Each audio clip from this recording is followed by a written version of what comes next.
Boa noite, ouvintes da Rádio Abel, espectadores da TV Abel.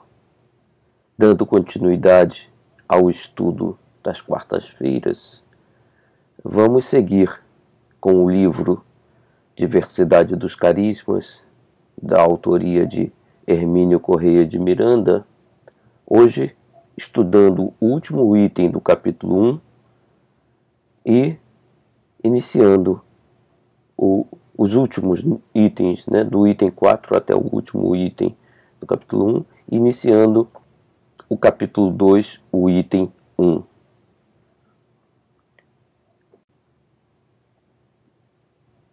O item 4, que dá continuidade ao estudo do capítulo 1, começa a abordar um novo tema, Pelo que nós vimos no estudo passado, Hermínio de Miranda vinha descrevendo os problemas que a médium, que ele denomina de Regina, tinha com as atividades de incorporação, que ela havia iniciado naquela casa. Aqui ele começa a descrever ainda outros problemas, Esse item é denominado, o item 4, denominado identificações indesejáveis. E Hermínio então nos descreve os seguintes problemas. Mas havia outros aspectos, como o da psicografia, por exemplo, não somente ali, mas em outros grupos que ela iria frequentar mais tarde.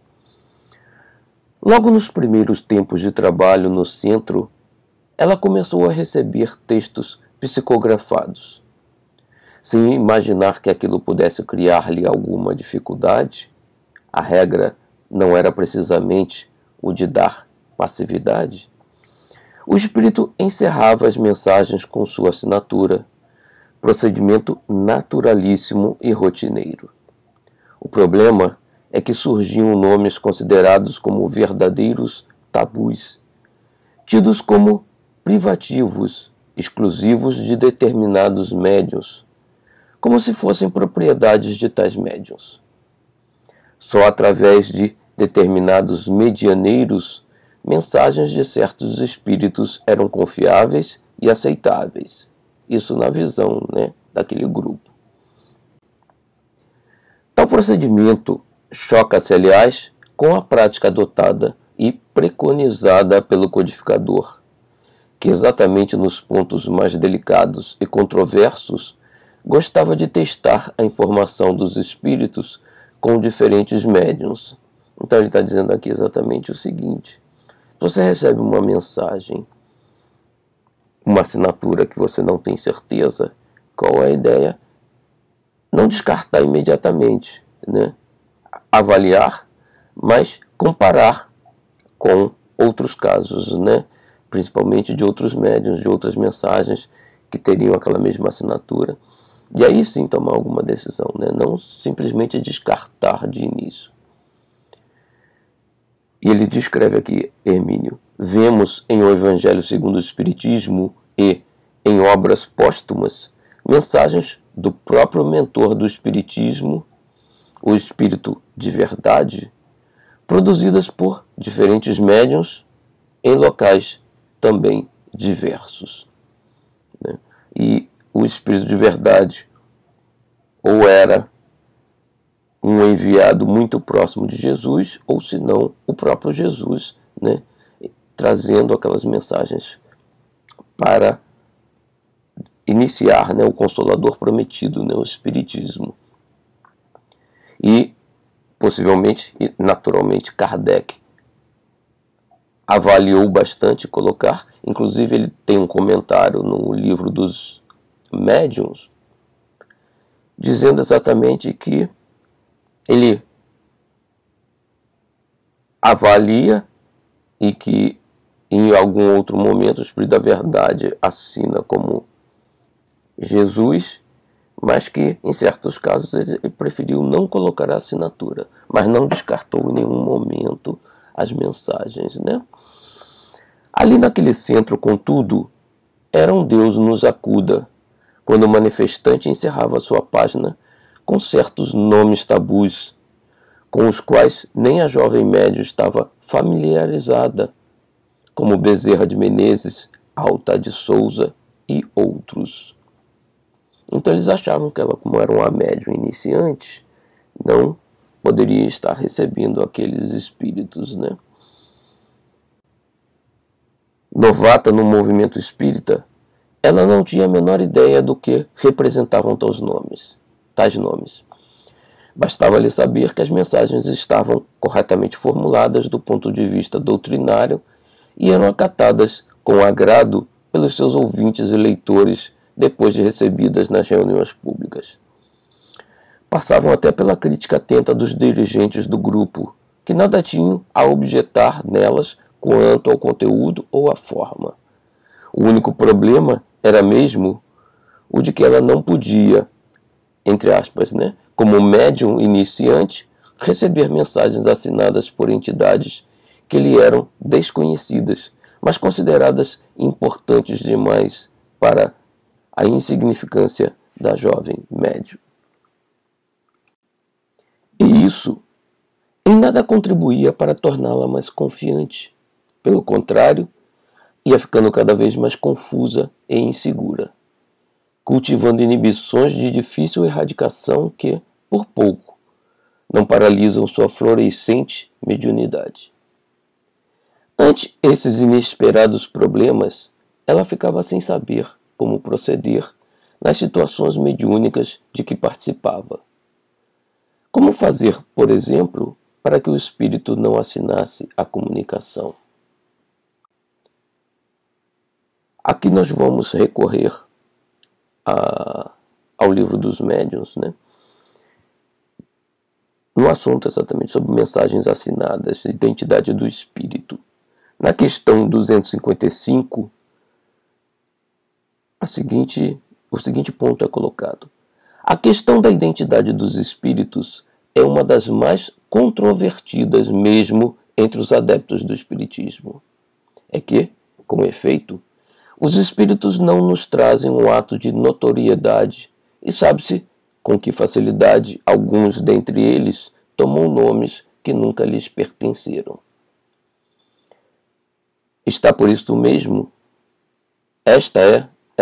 Por isso mesmo, depois da obsessão, uma das maiores dificuldades do espiritismo prático.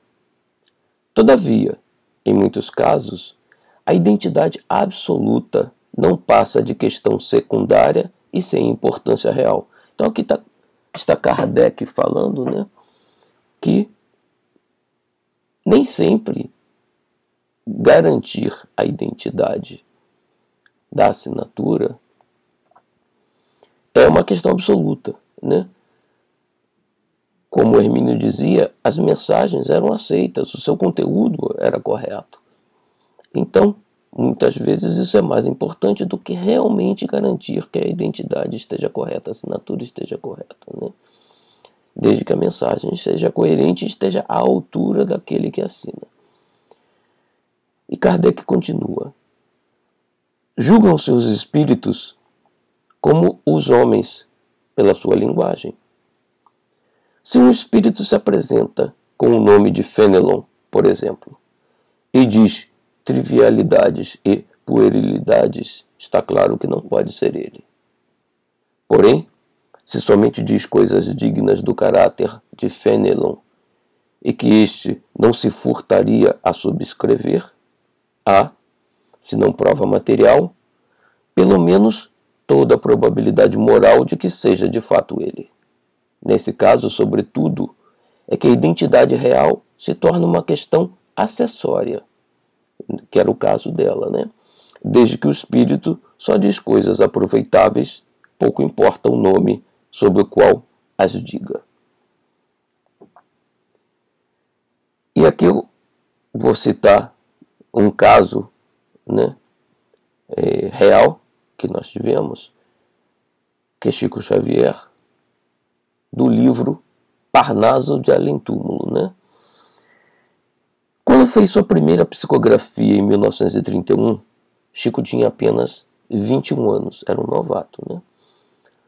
O primeiro livro psicografado por Chico Xavier foi Parnaso de Além-Túmulo. E aqui eu marquei Parnaso, só para a gente entender, né?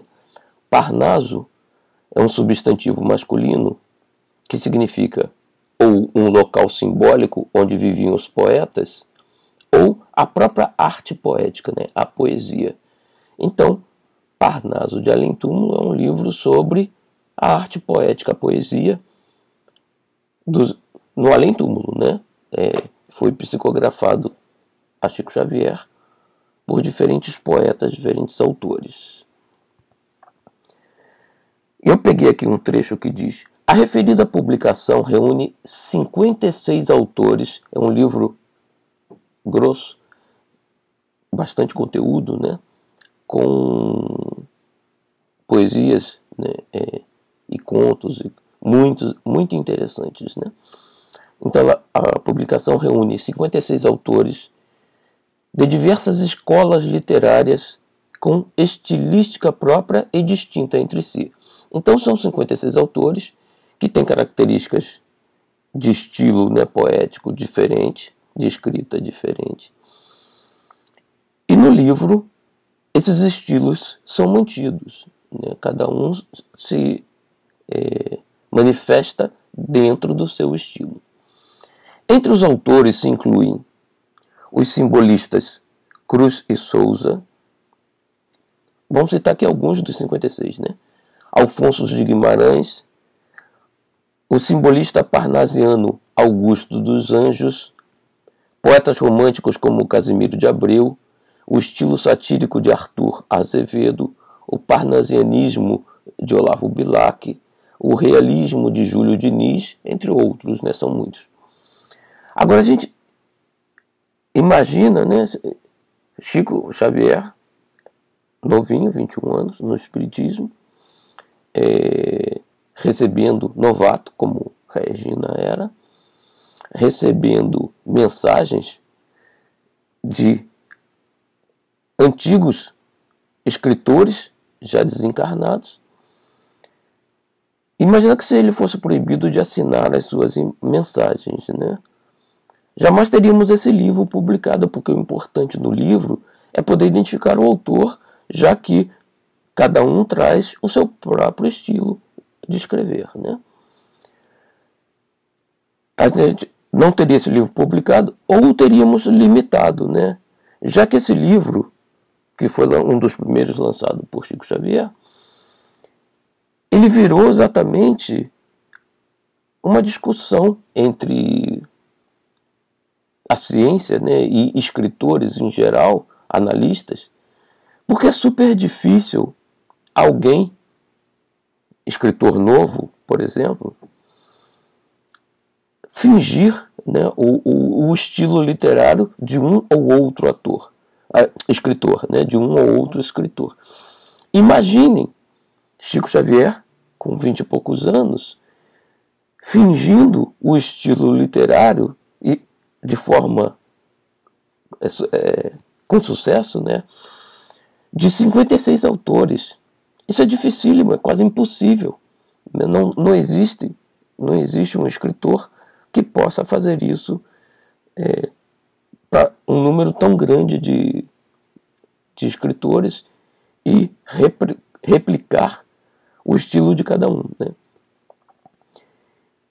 Então isso hoje em dia é discutido e muitos tendem a aceitar esse livro como realmente psicografia, porque Chico Xavier em si não seria capaz de fazer isso, né? De replicar o estilo literário de cada um daqueles 56 escritores, né? Conseguir replicar de forma tão precisa, né? Então, esse livro, com as suas assinaturas e a identificação dos seus escritores, é um marco no espiritismo, né? E é a primeira obra de Chico Xavier. Então, imagine que Chico Xavier tivesse não só limitado a possibilidade dele de colocar os nomes, como talvez até de publicar o livro, e o espiritismo seria hoje outro, né? Então, Muito cuidado que a gente tem que ter com essa limitação, essas imposições que se fazem, né? Graças a Deus, na época, apesar de resistências, certamente Chico sofreu algumas resistências, mas no final o livro foi publicado com os nomes, né? O que até hoje é um importante marco no Espiritismo. Um outro caso que eu trago aqui é Ivone do Amaral Pereira, né? Que foi uma costureira e médium brasileira, autora de diversos livros psicografados. A penúltima reencarnação de Ivone foi como Leila Vilares de Guzmán, uma jovem espanhola que suicidou-se no Rio Tejo aos 20 e poucos anos, na última encarnação, antes dela vir como Ivone Amaral Pereira. Médium psicógrafa, receitista de desdobramento, psicofonia, vidência e de efeitos físicos, materializações, era amiga dos suicidas, né? Ela conheceu suicidas e veio nessa encarnação como amiga deles para os que ela conhecia e os que ela não conhecia, né? Para auxiliar a todos. Lia os jornais e anotava em caderno especial o nome dos que descobria terem tirado a própria vida, orando por eles diariamente, sabedora das dores que os alcançavam. Isso lhe granjeou muitas amizades espirituais. Trabalhou sempre, mesmo quando as condições lhe eram mais adversas. Ela era pobre e passou por bastante dificuldades, né? Além de ter dificuldade de ter sido aceita como um médium no início.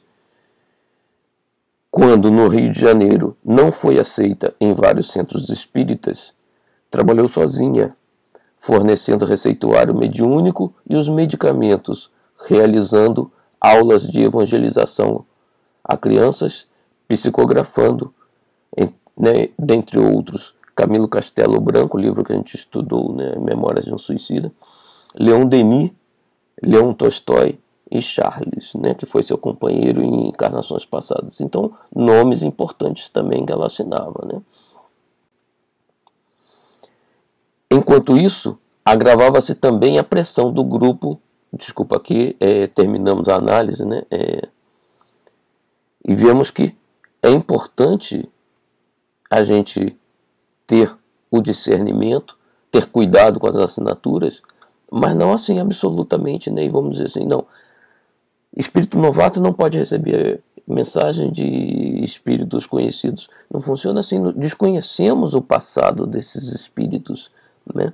Podem ter sido personagens importantes no passado. Podem ter envolvimento com espíritos importantes.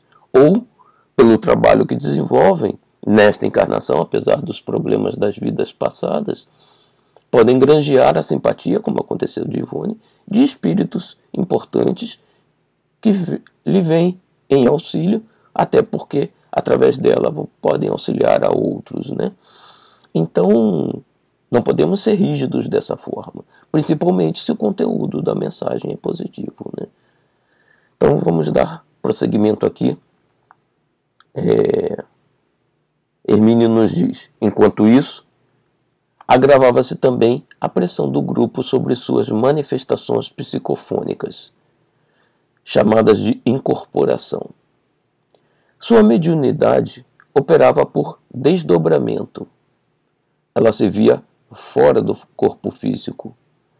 O manifestante aproximava-se e assumia seus controles mentais, sem tumultos ou excessos. Ele sempre, né, Hermínio de Miranda sempre ressalta isso, né?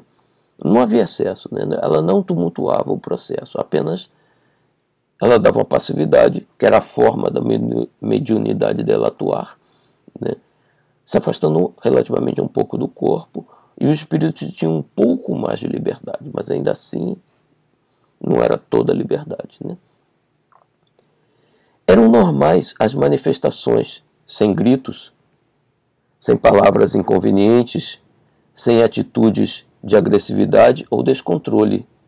A entidade conseguia, contudo, expressar adequadamente sua personalidade e seus conflitos, modulando a voz segundo suas emoções e gesticulando moderadamente e com naturalidade. Todos nós fazemos isso, né? Eu, por exemplo, ao falar e fazer uma palestra, eu gesticulo muito, por exemplo, né? Não excessivamente, mas é normal, é a forma da gente se expressar. Então, era natural, no caso dela, que o espírito também se manifestasse dessa forma. O problema, porém, é que elas não aceitavam prontamente a doutrinação dos dirigentes incumbidos de lhes falarem, as entidades que se manifestavam, né? Não aceitavam imediatamente. Não havia uma interferência direta da mente da médium sobre o espírito manifestante. Então, o orientador tinha que se esforçar para trabalhar a mente do espírito manifestante, convencê-lo, da situação, né? E ele continua aqui. Não se sujeitavam passivamente à esperada obediência e concordância. Elas discordavam, contestavam, expressavam suas próprias ideias e pontos de vista, bem como a intensidade de suas emoções e convicções. Isso era desastroso para a pobre e aturdida médium. Terminadas as reuniões, ela era chamada à parte para nova sessão de doutrinação, dessa vez dirigida especificamente à médium. Coisas como estas: se o médium não é rouco ou gago, o espírito não pode falar com voz rouca ou gaguejar. Se o médium é mulher, não se admite que o espírito fale com voz grave de homem. E nada de gestos ou movimentação do corpo, dos membros ou da cabeça. E nada de olhos abertos. E não podia ela permitir que o tom de voz se elevasse ou que a entidade respondesse ao doutrinador com sua cota de contestação. Ou seja, era quase que o médium um robô, né? Eliminando, né, o sentimento do espírito manifestante. Muito estranho, né? Essas regras. E sem apoio nenhum livro do kardeciano, né? Na mensagem de Kardec. Mesmo no livro dos médiuns e outros livros, não existem essas restrições. Mas, Senhor, o espírito não estava ali precisamente para ser tratado. Isso ela contestando, né, a eles. Mas, Senhor, o espírito não estava ali precisamente para ser tratado, entendido, compreendido e, se possível, convencido a mudar de rumo? Se ele se comportasse dentro dos padrões rígidos da casa, aceitasse prontamente os argumentos ou as imposições dos dirigentes, concordasse com tudo e se portasse como um cavalheiro ou uma dama de esmerada educação, então, que viera fazer ali? Ou seja, não viera exatamente para receber o auxílio, o amparo, a orientação necessária, né? A moça ia ficando cada vez mais confusa e insegura. Perguntava o que fazer para evitar que as coisas ocorressem daquela maneira, indesejável segundo os padrões ali vigentes, mas a única orientação recebida consistia em dizer que assim não pode ser. Estava encerrada a conversa. Então, a orientação exata que ela precisava, que era como ela trabalharia a mediunidade dela, e dentro das características que ela possuía, para poder atuar de forma diferente, né? Isso eles não diziam, talvez até não soubessem exatamente. Só diziam que não podia ser. Então, condenavam coisas não necessariamente deveriam ser condenadas e também não informavam a ela, não auxiliavam a ela na forma de como proceder, né? Ademais, a pessoa que lhe fazia tais advertências e lhe transmitia tais instruções também funcionava como um médium. Obviamente, sua experiência mediúnica era diferente da dela, pois, como vimos, a mediunidade, mesmo dentro da mesma chave classificatória, tem seus matizes e peculiaridades individuais. Isso a gente não vou revisar aqui, mas no livro dos médiuns Kardec classifica todas as variações, né, de mediunidade. E nos livros de André Luiz nós vemos muitos desses casos descritos, né? Um instrutor, no caso, desejava o impraticável, se não impossível, ou seja, padronizar todas as manifestações mediúnicas pela sua, que operava de maneira consciente, sem o que costumamos chamar de incorporação. Em outras palavras, ele não sentia em toda a sua plenitude a presença do manifestante e nem se entregava a este para que o próprio espírito operasse seus dispositivos mediúnicos, como no caso da moça. Não que as manifestações por seu intermédio ficassem automaticamente sob suspeição, mas eram diferentes, características de sua personalidade mediúnica. Então, as duas formas são aceitas, né? O que era ruim, nesse segundo caso, é que aquela pessoa acabava limitando a forma de expressar do espírito, né? Mas a forma mais intuitiva, né, sem incorporação, também é aceita, não tem problema nenhum, né? O que a gente tem que tentar é ser, o médium, ser tão fiel quanto possível, ou seja, repassar de forma tão real, tão precisa quanto possível, o que o espírito está tentando dizer e comunicar. À medida que se elevavam os índices de pressão sobre ela, aumentava proporcionalmente sua insegurança. Ou seja, uma médium novata que queria trabalhar, tinha boa vontade, mas era colocada sob uma condição em que a tornava ainda mais insegura. Não recebia o esclarecimento necessário e era cerceada e bloqueada, vamos dizer assim, né? No exercício da psicografia, tentava conscientemente ou inconscientemente bloquear as assinaturas, o que parece ter conseguido. Ou as próprias entidades resolveram deixar de assinar para não lhe criar dificuldades. O certo é que as mensagens continuavam a vir, com textos aceitáveis, doutrinariamente boas e sempre filtradas no crivo da crítica, como convém, aliás, mas sem assinaturas comprometedoras. O que não seria um problema, a gente já viu, né? Contudo, à medida que a mensagem ia chegando ao fim, a médium mantinha-se em estado semiconsciente. Era sempre um momento de tensão e expectativa. Ela ficava nervosa, o coração acelerado, preocupada, com medo do nome que pudesse ser grafado. Então a gente viu que essas limitações, esses controles, estavam impactando no processo com o qual ela fazia as comunicações, né? Ela ficava tensa, ela tentava interferir, não sabia como. E isso começava de alguma forma a afetar o trabalho dela, né? No item 6 aqui do capítulo 1, a gente continua em segurança, né? Nos trabalhos de psicofonia, ia para a mesa mediúnica literalmente aterrada, com receio de que a entidade manifestante pudesse dizer ou fazer. Evidentemente que essas emoções, temores e angústias criavam um clima psicológico negativo e inadequado às manifestações, o que contribuía para agravar as tensões e a insegurança da médium.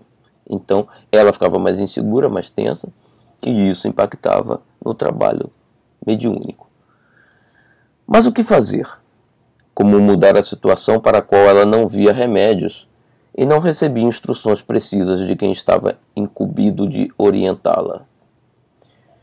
Pois não procurava integrar-se no movimento espírita precisamente para entender o que se passava com ela e como canalizar suas faculdades para a tarefa do bem, né? Esse era o objetivo dela, mas ela não estava conseguindo. Será que estava sendo rejeitada pelas estruturas do espiritismo e não admitia essa difícil e incompreensível realidade? Afinal de contas, desde que buscara o primeiro contato com o movimento, entrara em zona de turbulência. Ou seja, aqui tínhamos uma médium novata, mas com capacidades interessantes, querendo trabalhar, mas que já estava com medo de fazer isso, né? Então, o processo estava sendo o contrário do que deveria ser, né? Ela deveria ter sido bem recebida, bem acolhida, bem orientada e incentivada a seguir adiante com o trabalho. E o efeito estava sendo exatamente o contrário. E continuava a voar em agitadas camadas atmosféricas, pondo em risco a nave e sua única tripulante. Ninguém vinha dizer-lhe como controlar a instrumentação que havia sido colocada à sua disposição. Tinha, obviamente, uma tarefa ali, mas como levá-la a bom termo se continuava como que perdida, voando sem rumo, sem saber o que fazer ou pelo menos como aterrissar. Ela estava num voo cego, né? Hermínio faz essa comparação. O teto era baixo, o voo cego e os horizontes pareciam impenetráveis e ameaçadores nas suas escuras tonalidades. Longe de perceber qualquer saída para a luz, ela sentia que voava para o centro de uma tormenta maior ainda do que aquela da qual estava tentando escapar. É que os problemas e dificuldades com os dirigentes do grupo agravavam-se com a passagem das semanas. Se antes os fenômenos eram incompreensíveis, passaram a ser traumáticos. Ela sentia-se desequilibrada, emocionalmente instável, temendo a própria mediunidade, o que suscitou nela um mecanismo bloqueador. Criou-se com isso um círculo vicioso. Ou seja, a mediunidade para ela passou a ser um problema e instintivamente ela tentava bloquear isso, né? Tentando corrigir, mas acabava bloqueando, né? Então o processo estava funcionando ao reverso do que deveria. Quanto maior seu esforço em conter as manifestações em busca do padrão mediúnico predominante, mais as coisas se complicavam e mais duvidosa parecia sua mediunidade aos que a policiavam de perto. Entendiam mesmo que suas dificuldades traziam vícios de origem, só que ela era novata, né? De difícil correção àquela altura.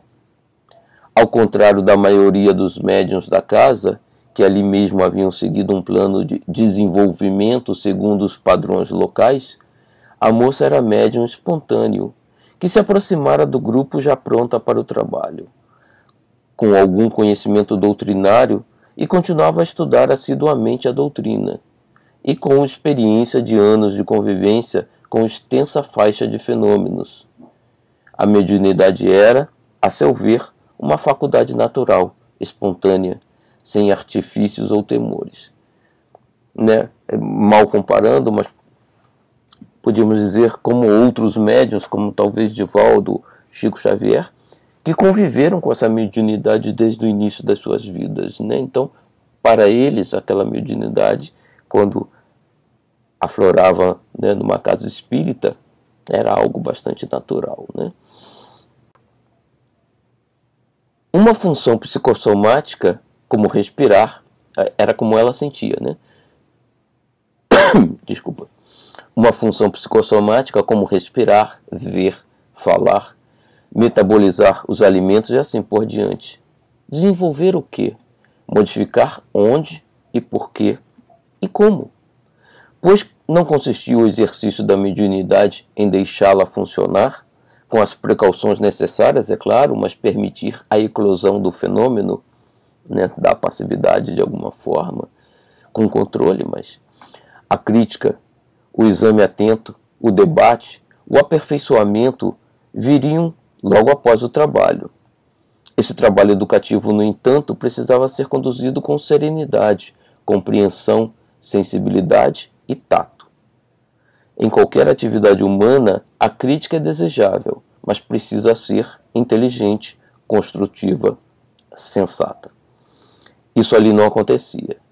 Portanto, não houve condição de dar continuidade ao trabalho a que ela se propunha. E, novamente, sentiu-se ela desamparada e confusa.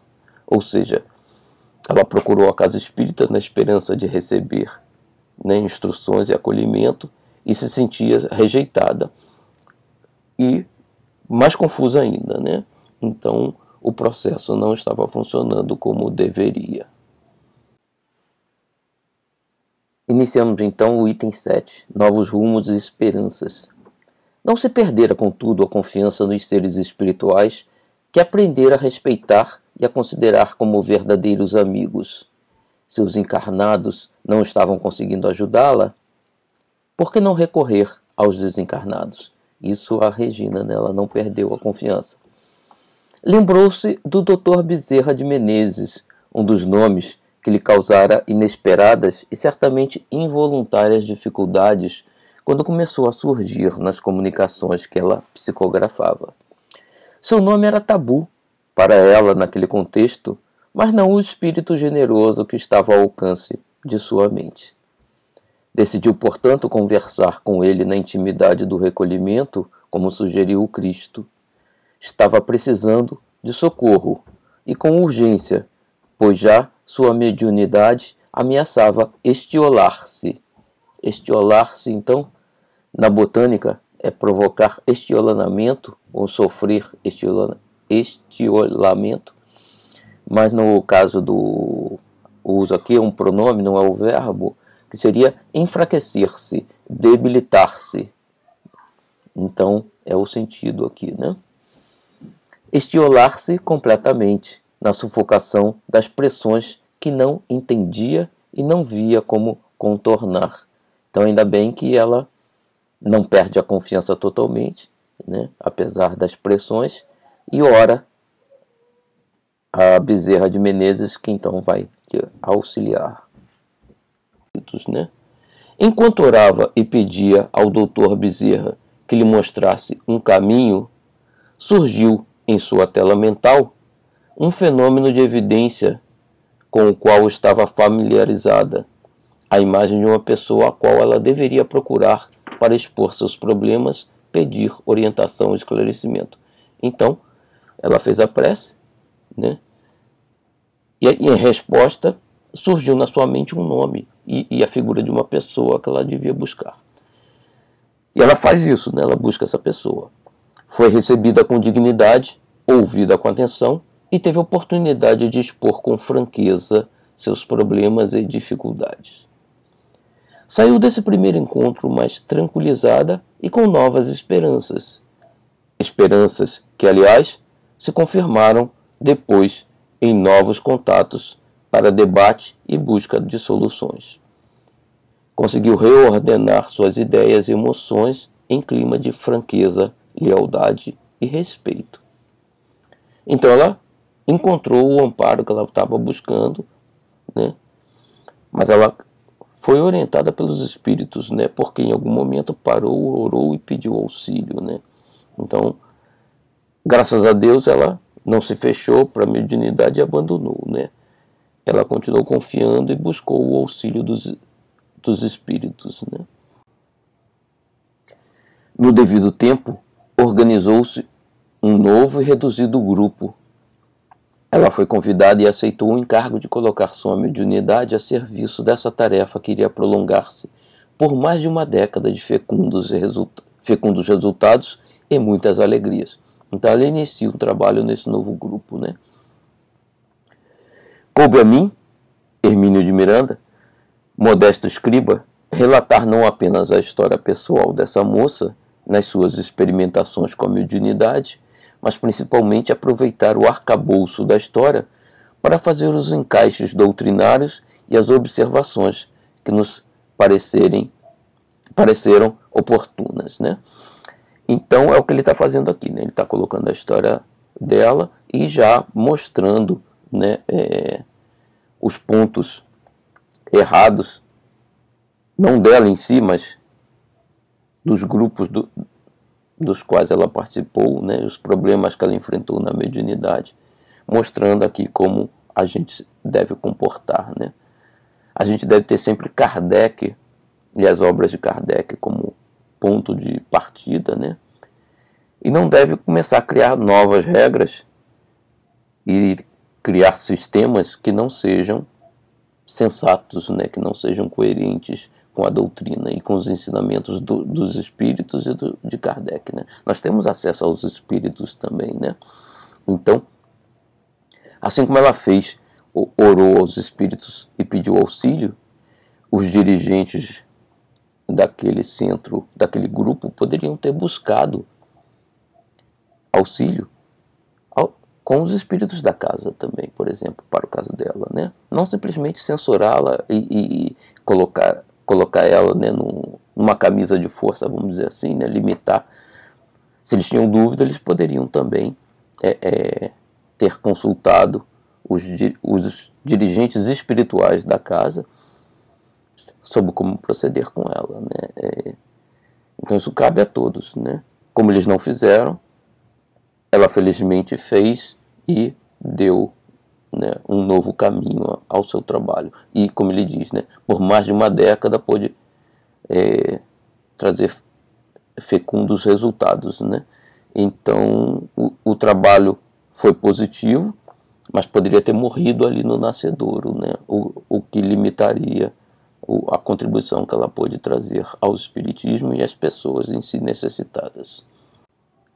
Bom, meus irmãos, não vamos conseguir terminar todos os itens nesta aula, nesse estudo de hoje, desta semana. Então vamos encerrar por aqui o estudo de hoje e semana que vem continuaremos e completaremos os itens que ainda faltam estudar. Vamos agradecer a Deus a oportunidade de aqui estarmos juntos estudando este novo livro, pedindo que os nossos protetores, nossos guias, os espíritos amigos dessa casa nos auxiliem, amparem, para que possamos todos estudar, captar, né? Receber o máximo de informações possíveis com o estudo e que possamos colocar o que aqui aprendemos em prática no nosso dia a dia e no trabalho da nossa casa. Uma boa noite a todos, meus irmãos.